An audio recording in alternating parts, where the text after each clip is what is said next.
Hey, what's up guys? This is Anthony from Anthony's Customs, and for this review, we are looking at the Mythic Legions. I don't know his name. What is it? AZAHAZZAR? AZAHAZZAR. Something like that. That's his name. Okay, so I haven't purchased a Mythic Legions figure ever, I don't think. I did review some forever ago and my buddy let me borrow them. You guys have been asking me to review more variety of things, and I'm trying to do that. I'm working with Big Bad Toy Store a little bit more directly than I used to, so thanks to them for providing this review sample. I thought this would be a cool one. It looked cool, it looked interesting. Maybe it's one that you guys want to see. It's a bigger figure than normal, lots of cool paint. So I thought, what the heck? Let's review a Mythic Legions figure. And so here it is. So let's go ahead. Oh, he is in stock, by the way. I'll put a link in the description below. If you like him after this review, go ahead and check him out down at the link in the description below. Okay, let's get him off the stand and take a closer look. Alright, before we look at the figure, you know we're going to have to look at my package. That's just the way it is. It's a longer package than normal, though not very girthy. Artwork on the side is not him. That's a different character. That's a different character. He's all the way down here. I'm guessing this is like general artwork for the line, like maybe these are other characters. I don't know. That's not him either. Those are not him. Those are other ones you can buy. Don't know who that is. You can read stuff on the back if you buy this, or if you pause it and are able to see that. And then that's a cool looking one. I don't think you can buy that one regularly. Wasn't he some kind of special thing? Something like that. I don't know. Four Horsemen, they make lots of things. They're not, I mean, do they count as an indie company at this point? Like, I guess technically, but I mean, they've been around forever, worked for Mattel to make basically everything Mattel sold for the longest time. Anyway, decent box, there you go. Okay, let's move on to this guy. So, for those of you that aren't familiar, and certainly if you are familiar, you're far more familiar than I am, but for those of you that aren't, Mythic Legions is like knights, goblins, orcs, that kind of stuff. Lots of reused parts, but really high-level aesthetic. Good paint, good sculpts, good accessories, a lot of interchangeability. And I think I've pretty much nailed that. You guys can let me know if you think I'm wrong about that, if you are really into the line. But this guy's a good example. We'll get into that in a second. He stands to the top of his head, I'm going to say like right about here. And then I'll give another measurement too. To the top of his head, about, let's say 23 centimeters, and then closer to 28, including the horns, give or take. And that's going to be about, let's call it 9 1/4, and then 11, give or take. Again, those are not exact, but just to give you an idea. And then more of an idea, here he is up against Darwin. Clearly significantly larger, lots bigger. Here he is up against a Marvel Select Cap. Again, clearly larger, and a DC McFarlane Toys, whatever they're called, Batman. So he's a big one. Alright, so you could definitely fudge him in, being this kind of mythical creature, into just about any line, given that he is humongous. It's a really good sculpt, but I have to get this out of the way first. I'll start with the worst thing about this figure. He's way too disproportionate, because his arms and torso and everything match. His head, arms, torso, they're all appropriate until you get down to the waist and below. His legs are tiny. He's got really short legs, and it makes him look super weird if you ask me. Like, it's not the worst thing in the world because he has hooves, so you can get like some weird proportioning out of that. But it's not digitigrade, so the hooves look weird. And his legs are short. Like, his arms are way longer than his legs. And that works for their trolls, or whatever they're calling them. I think they're trolls, but whatever. That works for that, but for this guy it looks weird. And he does have a fairly large head, which fits the size of his arms, and arguably the size of his torso, but those little legs are really weird to me. Is anybody else seeing that? Some of you might not mind that, but to my preference, to my taste, the legs are way too short. Super short. Really, really short. Let me know what you guys think about that. But that part aside, let's go ahead and look at the rest. There's a lot to like about this guy. The paint job, first of all, purple and neon green, everybody likes that. That's cool. The sculpt is awesome, as is not surprising because it's Four Horsemen. They always sculpt really well. The paints are gorgeous. They're shading throughout. The clean black paintwork is nice. The armor looks good. Skin tones are good. The sculpt is nice. They've got this really realistic sculpt going on for the musculature in this line.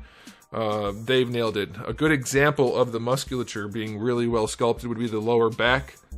I mean, I think they're a little flat and weird because of the way they add armor, but you can see it's got like a very organic look to it. Don't worry about these little nubbins. Good sculpt work though, very, very pleased with that. The armor, maybe not as involved as it could be at this size since he's a lot bigger, but still it's really well done. Paintwork is clean as heck. He does have soft goods with a little bit of a wire in there for his skirt, but even then, look, his skirt touches the floor, the front piece. I don't understand what they were thinking with this guy. The short legs really throw it off. Why is his pristine, shiny, clean purple skirt touching the floor, basically? It's just weird looking. But then you do get some more armor, and then the hooves, which are really nicely painted. Love that. Love the painted armor. It looks good. It's just that weird proportioning is messing with me, and this makes it even worse. When I go like that, I think it looks better. So having this is not great. Maybe I could bunch it. Hold on. I'm gonna have to cut this so it's not a pain in the ass to watch. But if I fold that up and tuck it under, I'm not gonna cut it. I'm gonna keep talking because I can't stop running my mouth. Alright, so if I tuck that in like that, I'll bet it looks better. Yes, I do. I think that looks better. It doesn't look great, but it does give him a little extra perceived height. Still looks weird though. Okay, so sculpt is great. Painting is great. The soft goods are well made. Proportioning super weird. All right, so I'm going to give it an aesthetic rating of, if you're going to count, I'll just do 2. If you're going to count the short legs, 8. It's still great in every other way. And then if you don't care about the short legs, 9.5. It looks really, really nice. I love the paint job on this guy and the quality of the sculpt work. All right, as far as accessories go, you get the 2 gripping hands that come on him in the package. You get 2 style pose hands that are still kind of grippy. No fists or open hands, which I think at least some fist hands would be cool, but or one more option I think is necessary because these are both kind of grippy. You get some green flames that go around his wrists. Those look really nice. And then you get his big staff, which is it's pretty cool. It's really big. It's really, really big. Maybe if he had longer legs, it wouldn't look as big. It's really long. I think he should just have longer legs. That would solve all the problems. Okay, so accessory-wise, 7 out of 10. They're good quality, and what's there is nice. I still think one more set of hands, like a really nice open hand would be cool. Okay, let's check articulation. It is not their strong suit. I know that's not what they're leaning towards, and so that's fine. But let's see how this guy goes. He has just a single ball peg, a fixed ball peg in the neck, which does let him move around, but it also pops the head off very easily. So I think it's just not seated deep enough in there. Like he's kind of lollipop. He's very lollipop-ish. It's hard to show you because of all the armor and stuff. But his head sits high on that ball, and it does pop off. But you can move it around well enough on that ball. I think that'll be fine. You shouldn't really be too fussed by it. I think it'll be okay. He's not Spider-Man. He doesn't need to have the most crazy range. Now the shoulder pads pop off just like all of the figures. I'm guessing you can rip him in half just like all the other figures too, but we're not gonna do that. They just peg him up here so they can move around a little bit with the shoulders. But let's see how the shoulders function. They go better than horizontal, so that's good. And you're going to get your full rotation. That is fine. Single jointed elbows. I think all of their figures are that way. By the way, guys, if you're into this, I am going to be reviewing their Headless Horseman also. I think that it looked awesome, so I figured I should review it. So yeah, you get your swivel there. No swivel at the top, but you get your swivel and your single jointed elbow there. And apparently, I mean, the line's super successful. I'm not knocking it. They are not aiming for extra articulation. But it certainly seems to be enough for their fans, and what they have here is well enough done. Wrists have a swivel and a hinge. These are a separate piece, so you can pop these off if you want.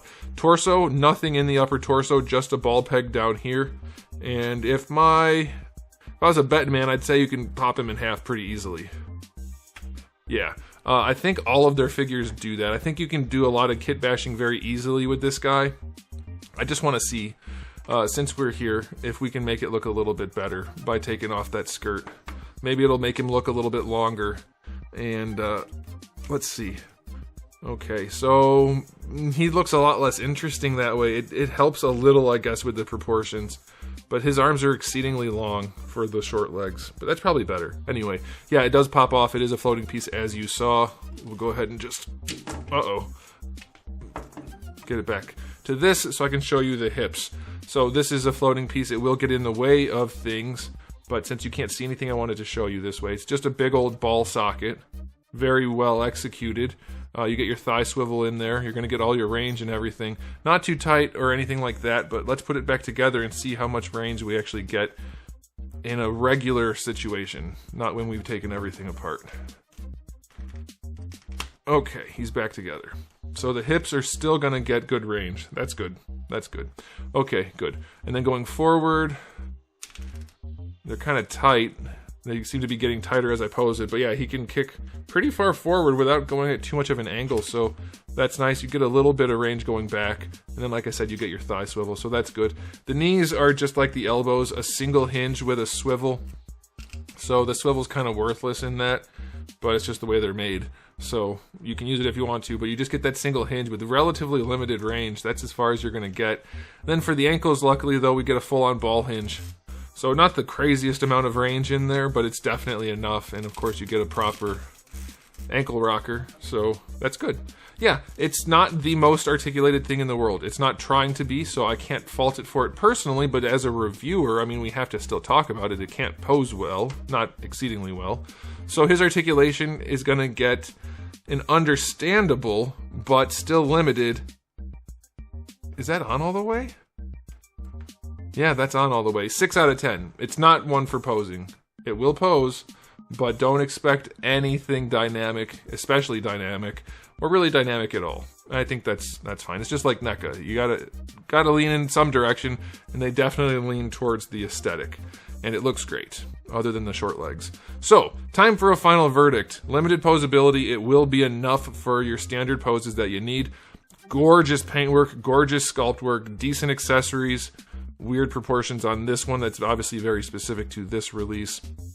I'm going to give it 2 ratings, same thing as before with the legs. With the legs being a problem for you, this guy's going to get an 8 out of 10. If you don't care about the legs being short, I'm going to go with 9.5. The paint job and sculpt work is gorgeous. This is the type of figure that's going to stand out on your shelf. I mean, even like Marvel Select killed it with Cap, but one of these looks like a collectible, one of them looks like a toy. And then obviously you can keep going down that line. This one looks like a collectible, and this one looks like a toy. So it's just like, it's a whole different level of everything.